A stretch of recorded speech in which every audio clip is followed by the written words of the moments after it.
Баршаңызға сәлем, есімім Назира, каналыма қош келдіңіз. Қыздар, бүгін сиырдың етін жұмсақ етіп пісірудің рецептісімен бөлісемін. Видеомды соңына дейін қарап, менімен бірге осы тағамды жасап көріңіз.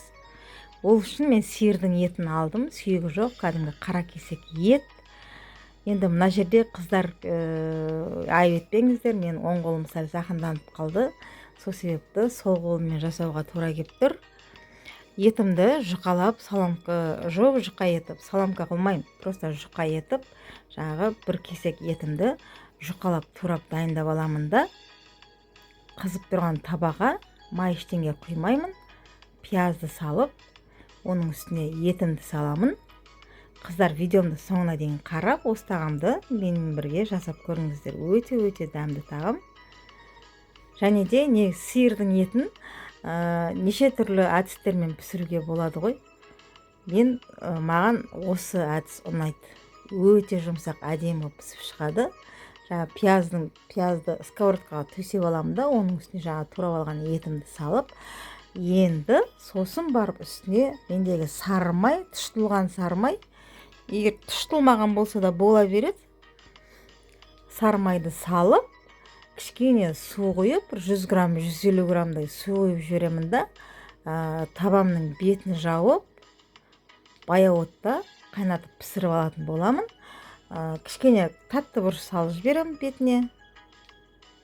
Болгар бұрышы, дәміне қарай тұз, қара бұрыш сала бересіздер ғой. Ол еттің көлеміне қарай, тұз, қара бұрышты еттің көлеміне қарай өзіңіз қарайсыз. Осылай баяу отта қайнатып, 30 минут, 40 минутта етіңіз жұмсақ, әдемі болып пісіп шығады.